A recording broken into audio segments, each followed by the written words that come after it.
I feel like most of us agree that we've still got a while to wait for the next mainline Animal Crossing game to come out. After all, there was about a 7-year gap between Animal Crossing New Leaf and Animal Crossing New Horizons. But it can't be overstated just how much content we got for Animal Crossing in between this time. For example, we had characters appear in Mario Kart 8, we even had a Smash DLC crossover too.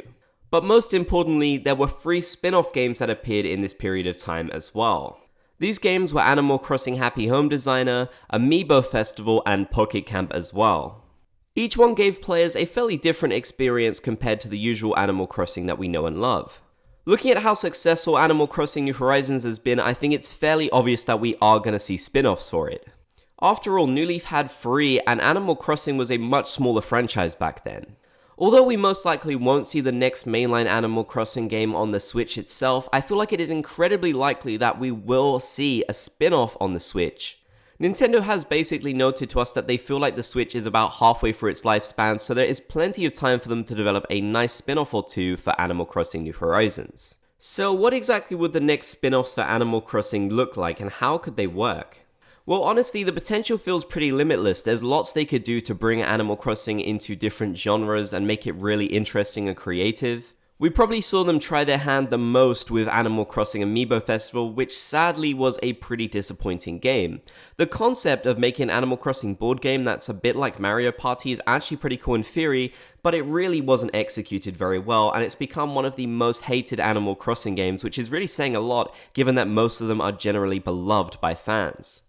But don't get me wrong, not all of Animal Crossing Amiibo Festival was bad. In fact, there was one little mini-game in it known as Desert Island Escape, which proved to be incredibly popular and maybe people's most favorite part of the entire game. Nintendo realized this as they actually brought this mini-game into Animal Crossing New Leaf in a future update, so that's even more content that we got between then and New Horizons. Looking at how Nintendo used the basis of their first spin-off, Happy Home Designer, to kind of adapt that into DLC for Animal Crossing New Horizons in a very straightforward way, I definitely feel like they will adapt other ideas they've had in the past into future spin-offs. Desert Island Escape was actually a pretty expansive game, and one that I definitely feel like could work pretty well as its own spin-off. After all, it has a whole bunch of different levels, a lot of different maps that you can explore, lots of random variables. It was one of the most addictive mini-games in Animal Crossing New Leaf, which was saying a lot since there was actually quite a few mini-games there. I feel like the concept would work really well in conjunction with New Horizons as well, given that we are going to a deserted island, so this was almost our first clue into what they were going to do for Animal Crossing New Horizons in a weird sort of way. Now, I can foresee some people saying, why wouldn't they just turn this into a DLC for New Horizons if they turn Happy Home Designer into one? Well, Nintendo has confirmed that they will not be coming out with any more DLC for Animal Crossing New Horizons. Happy Home Paradise was their one and done, so likely any future ventures before the Switch lifespan ends will be spin-offs. Not to mention that, although DLCs are good, they also do limit what Nintendo can do. The Happy Home Paradise DLC was good, but it definitely did not have as much content as Happy Home Designer did. For example, there were many more buildings that you could decorate over in Happy Home Designer, something which made it feel like its own standalone game compared to the DLC for New Horizons.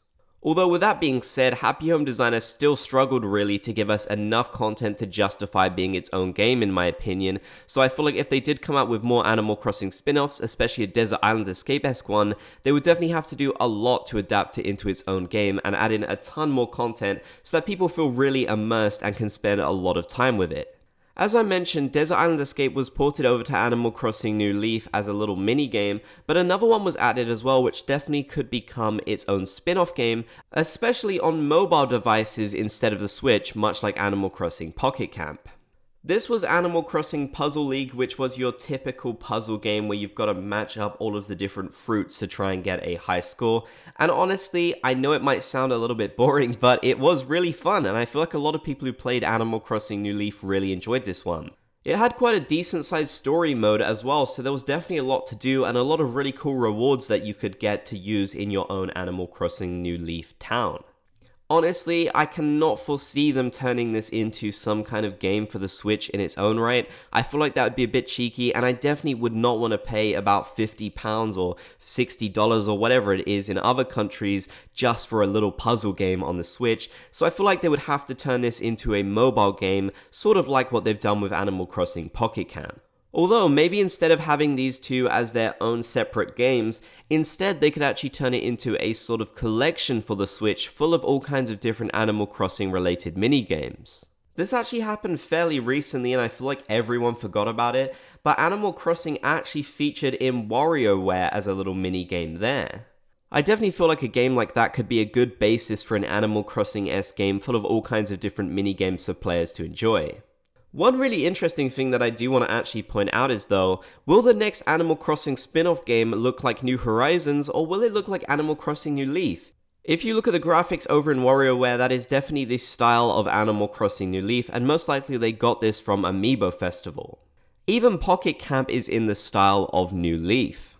However, I definitely feel like they could easily use the engine of Animal Crossing New Horizons to make their future spin-off games or appearances in other games. I guess it was just easier for the WarioWare developers to use the stuff that they already had from Animal Crossing New Leaf, as maybe they just didn't have the resources to go off from New Horizons. This is interesting to me though now, because I feel like this is the style that people most closely associate with Animal Crossing now, even more than the New Horizons one. Personally though, I would rather future spin-off games look a lot more like New Horizons, which is an incredibly beautiful game, compared to New Leaf, which honestly now is a bit dated. As a totally separate sort of idea, I honestly think it'd be really cool if they made it so that Tortimer's Island was its own separate game. So maybe you could hop online to Tortimer's Island and just play all kinds of different mini-games with people, but it'd be much more expansive than the version that we got back in Animal Crossing New Leaf. Yes, of course, I would much rather have seen this be a part of Animal Crossing New Horizons, but it is pretty clear now that they aren't going to come out with any more DLC for the game, so we have to sort of think about what other separate games they could work on. In my opinion, having an Animal Crossing spin-off game which is purely online focused with a bunch of different mini-games, almost like Fall Guys, would be really cool, and I feel like a lot of people would jump onto playing that. The potential is honestly limitless for what kinds of wacky Animal Crossing minigames they could come up with, and I just know that people would love it. But let me know in the comment section down below, do you think we're going to see spin-off games for Animal Crossing New Horizons on the Switch or any other devices? If so, what types of games would you like to see the most? What other genres could Animal Crossing fit into really well for their spin-offs? Definitely leave your thoughts down below. If you made it to the end, then be sure to comment Bob's Gang down below so I know that you did. If you enjoyed, be sure to leave a like, and if you haven't already, be sure to subscribe and turn on channel notifications for more Animal Crossing videos. I want to say thank you to these channel members for supporting me and the content that I make here. Their contributions allow me to keep making videos. If you want to support these videos and get some great perks for doing so, like access to our members only Discord, exclusive Bob emojis and live streams and much more, then click the join button down below the video or the link in the description.